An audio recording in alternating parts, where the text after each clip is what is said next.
Donc en UH, la zone du hameau, on envisage une bande de constructibilité de 25 mètres, un peu plus profonde, avec des dérogations, parce que c'est dans cette zone-là où on a les modes d'implantation des constructions les plus variés. Elles sont parfois très loin de la rue, mais dans ce cas-là, à l'avant, il y a un espace vert de bonne tenue avec des arbres qu'on prend en compte souvent au titre de la trame d'espace vert protégé du début du diaporama. Je ne reviens pas sur le calcul des distances, ça va vous ennuyer.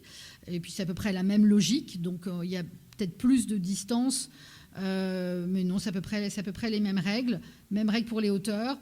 La différence aussi majeure entre la zone UB pavillonnaire sur des terrains plus petits, avec des îlots beaucoup plus petits, plus étroits, et des tailles de terrain plus étroits.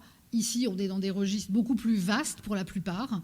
L'emprise au sol était déjà repérée avec 35% maximum du terrain dans le pluie en vigueur. C'est une règle qui est maintenue, qui paraît bien calibrée, et même ajustement et précision sur les hauteurs. On reste à 11 mètres, mais avec le différentiel entre l'égout du toit et la hauteur au faîtage. Le périmètre a été maintenu. Il est donc...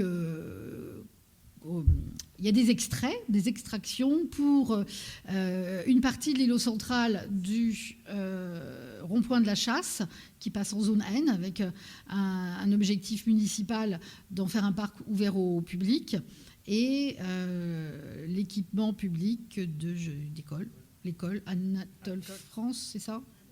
Merci.